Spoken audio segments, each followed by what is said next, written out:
Bismillahirrahmanirrahim. Assalamualaikum warahmatullahi wabarakatuh. Alhamdulillahi wa kafa. Wassalatu wassalamu ala rasulillahil mustafa wa ala alihi wa sahbihi wa man wafa wa ba'd. Saudara-saudariku dimanapun Anda berada, Alhamdulillah kita masih diberikan kemampuan, kekuatan untuk menunaikan ibadah siam Ramadan sampai detik ini.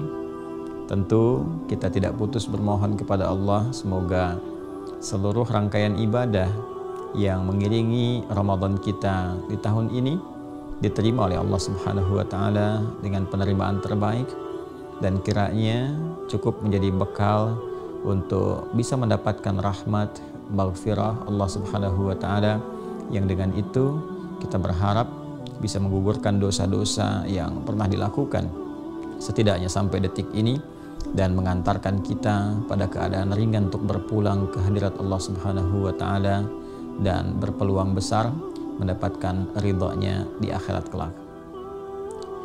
Di antara sekian keistimewaan yang melekat pada Ramadan, yang juga menjadi cara cepat untuk mengantarkan setiap hamba memperoleh rahmat Allah Subhanahu wa taala, adalah interaksi dengan Al-Quran. Bahkan saking pentingnya Al-Quran dan melekatnya keutamaan Al-Quran dengan Ramadan ini, para ulama memberikan penamaan Ramadan dengan Syahrul Quran, bulannya Al-Quran.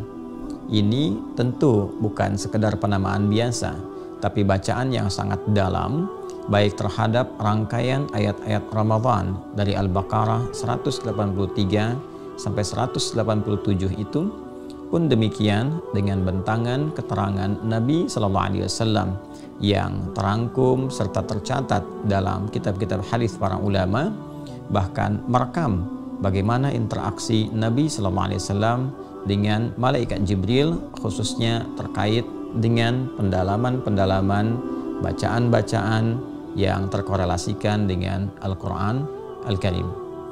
Di Quran surah kedua Al-Baqarah, khususnya di ayat 185 dalam rangkaian paket ayat Ramadan, Allah Subhanahu wa taala berfirman, A'udzubillahi minasyaitonirrajim, Syahrul Ramadan alladzi unzila fihi al-Quran hudal linnas wa bayyinatin minal huda wal furqan.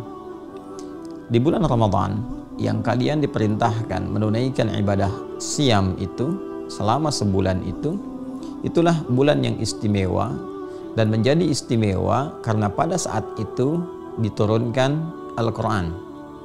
Jadi menariknya, keutamaan Ramadan ini bukan sekedar pada saat itu hadirnya momentum ibadah siam. Pada saat itu diperintahkannya kita menunaikan puasa untuk meningkatkan derajat takwa. Lebih daripada itu, Ramadan menjadi mulia karena diantaranya berkat kemuliaan Al-Quran. Diturunkan Al-Quran di bulan itu, maka naik statusnya Ramadan menjadi bulan yang mulia. Dan menariknya, segala yang terkait dengan Al-Quran itu berubah seluruh statusnya menjadi mulia. Baik waktu, tempat, bahkan juga melekat kepada setiap makhluk Allah Subhanahu wa ta'ala yang bersinggungan langsung dengan Al-Quran. Al-Quran diturunkan di satu malam, waktu malamnya langsung punya nilai di hadapan Allah Subhanahu wa ta'ala, menjadi malam yang istimewa, yang bila setiap hamba berpeluang menunaikan ibadah bertepatan dengan malam itu, maka berpotensi mendapatkan apresiasi tinggi di hadapan Allah melebihi 1000 bulan. Diturunkan Quran surah ke-97 untuk menunjuk keistimewaannya dengan nama Al-Qadar. Inna anzalnahu fi lailatul qadar. Dengan keagunganku, kata Allah, kami turunkan Al-Quran itu di malam yang istimewa, disebut dengan malam Al-Qadar. Saking istimewanya malam turunnya Al-Quran itu, bahkan ditanyakan kepada kita, wa ma adraka ma lailatul qadar? Tahukah engkau apa itu malam Al-Qadar? Maka dijawab oleh Allah, untuk menjawab tentunya penasaran kita, apa itu ya Allah? Karena ini pertanyaan yang tidak membutuhkan jawaban dari hamba, tapi untuk bisa memancing rasa penasaran kita. Biasanya kalau kita ini normal dalam dunia retorika, ingin menyampaikan sesuatu yang sangat penting, istimewa, tinggi nilainya, maka salah satu caranya kita memancing dengan pertanyaan untuk menghadirkan rasa penasaran. Tahu nggak kamu malam ini akan ada apa acaranya? Tahu nggak besok ada momen istimewa apa? Lantas feedbacknya orang akan bertanya, memang ada apa? Kan? Nah, maka Al-Quran menggunakan metodologi ini untuk menghadirkan segenap rasa sehingga dengan itu termotivasi kita untuk mengetahui. Maka dijawablah, Lailatul Qadri khairum min alfi syahr. Malam Al-Qadar itu di antara keutamaannya adalah berpotensi mendatangkan apresiasi tinggi di hadapan Allah berupa pahala yang nilainya melebihi 1000 bulan. Orang sholat di malam itu 2 rakaat saja, maka sholatnya itu nilainya lebih daripada 1000 bulan. 1000 bulan kali orang sholat. Kalau dikonversi setidaknya kurang lebih 85 tahun, yang 1000 bulan saja, maka ada orang sholat tanpa henti selama 85 tahun. Itu nilainya. Nilai itu muncul, keistimewaan itu hadir. Di antaranya berkat Al-Quran, barakahnya Al-Quran, keistimewaan Al-Quran. Turunnya malam menjadi malam Al-Qadar. Jumatnya menjadi Sayyidul Ayyam, penghulu dari sekian banyak hari yang punya keistimewaan yang sangat luar biasa. Bulannya menjadi Ramadan. Ramadan bukan hanya sekedar ada puasa di dalamnya, tapi istimewa lagi karena Al-Quran turun di bulan itu. Al-Quran diturunkan melalui malaikat Jibril.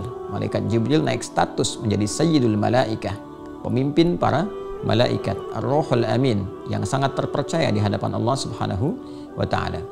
Al-Quran diturunkan pada Nabi Muhammad SAW, maka status beliau seketika naik menjadi Sayyidul Anbiya'i wal Mursalin. Selain Khatimul Anbiya wal Mursalin, penutup risalah para nabi, para rasul, menutup keseluruhannya. Tapi saat yang bersamaan menjadi penghulu, pemimpin semua nabi dan rasul dengan kemuliaan Al-Quran. Turun di Mekah, Mekah menjadi Al-Mukarramah, penuh dengan kemuliaan yang melengkapi seluruh keistimewaan yang telah melekat sebelumnya. Al-Quran turun di Yathrib, maka Yathrib berubah status menjadi Al-Madinah Al-Munawwarah, suasana kota yang tercerahkan, penuh dengan cahaya, penuh dengan kemuliaan. Jadi Al-Quran ini keistimewaannya saking komprehensifnya, saking holistiknya, saking menyeluruhnya, mencakup semua tanpa ada batasannya. Turun dimanapun, kapanpun, pada siapapun, dalam suasana apapun, akan merubah berbagai kondisi di tempat, waktu, keadaan. Siapapun yang menerimanya berubah, bertransformasi menjadi keadaan yang terbaik di hadapan Allah Subhanahu wa Ta'ala dan menjadi contoh mulia dalam berkehidupan. Karena itulah siapapun yang mendekat kepada Al-Quran, entah itu orang dewasakah, lelakikah, perempuankah, masih juniorkah, seniorkah, dimanapun dia berada, sepanjang tulus, benar, berinteraksi dia dengan Al-Quran, maka akan merubah keadaan dirinya menjadi istimewa, mulia dalam berkehidupan, dan istimewa di hadapan Allah Subhanahu wa Ta'ala. Ini yang menjadikan anak kecil hafal Quran, maka orang tuanya ikut mendapatkan kemuliaannya. Kok bisa ada anak yang hafal, yang ikut hajinya orang tuanya, yang menyertai umrahnya orang tuanya? Ada orang tua hafal Quran, satu keluarga mendapatkan keistimewaannya. Satu tempat hafal Al-Quran, penduduknya ahli Quran, maka luas yang mencakup tempat itu mendapatkan keistimewaan yang serupa. Jadi Al-Quran selalu menjadi pembeda. Al-Quran selalu memberikan warna dan rasa yang istimewa. Dan lebih daripada itu, Allah ingin tegaskan, yang tadi itu baru penyertanya, yang tadi itu baru pelapisnya, itu pun sudah luar biasa. Tapi intinya, kedalamannya kata Allah, hudal linnas.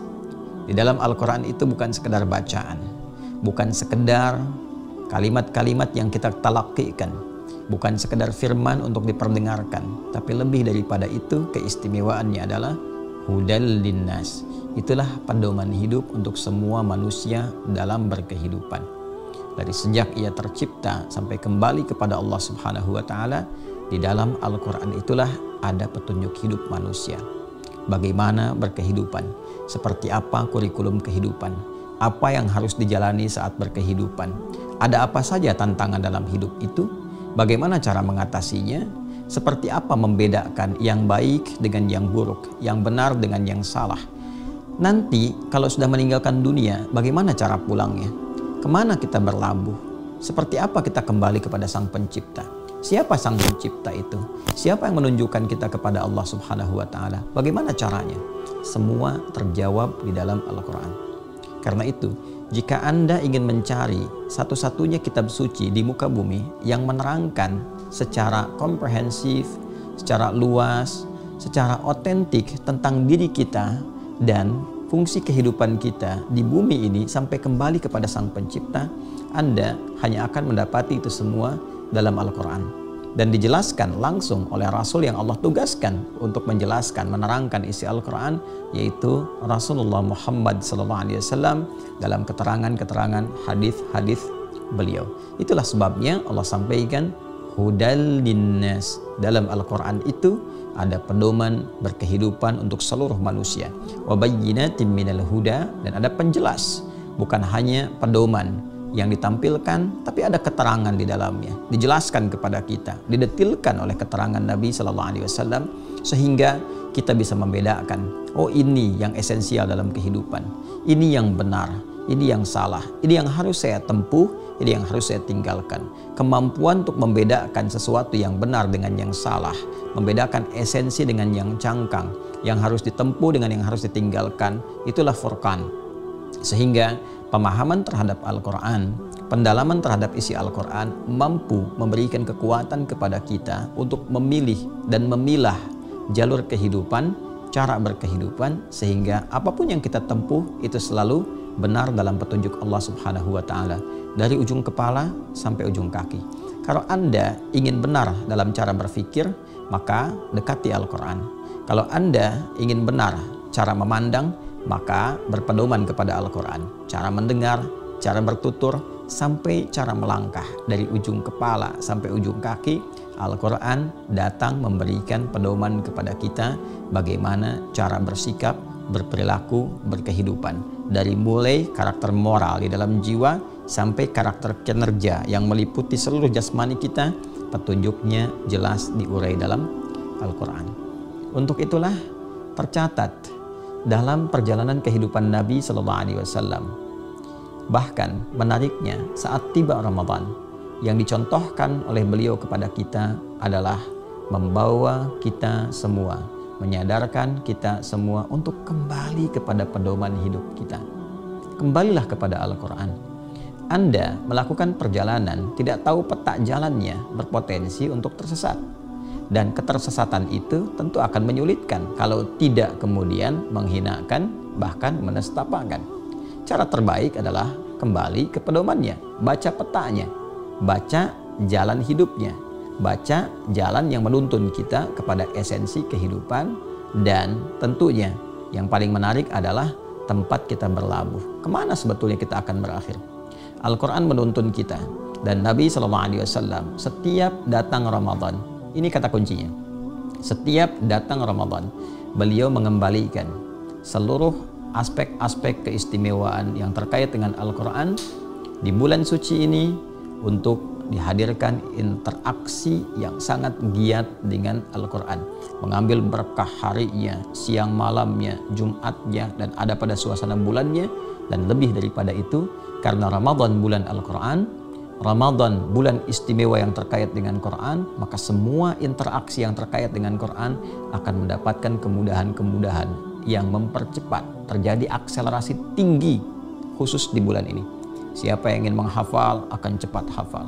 Siapa yang ingin memperdalam, mengkaji, meriset akan cepat menemukan petunjuk. Siapa yang ingin baca akan cepat terdorong untuk khatam. Karena itulah di Ramadan ini unik. Orang yang nggak pernah khatam pun bisa khatam. Dan orang yang pernah khatam bisa berkali-kali khatam. Orang yang mengkaji bisa cepat paham. Dan orang yang menghafal terjadi akselerasi kecepatan hafalannya. Ada yang hafal 30 hari, ada yang hafal di bawah itu 28, 29, 25. Bahkan ada yang hafal dalam hitungan masa yang cukup singkat. Itulah Ramadan. Karena itu rugi bagi orang insan beriman yang mendapati Ramadan tapi tidak berinteraksi dengan Al-Quran, sangat rugi, hampa Ramadannya. Tercatat dalam kitab Sahih Al-Bukhari, topik yang ke-59, kitab Bad'ul Khalqi, nomor hadis 3220. Disebutkan di sini, kita bacakan rawinya, bagaimana Nabi sallallahu alaihi wasallam berinteraksi dengan Al-Qur'an di setiap datang Ramadan.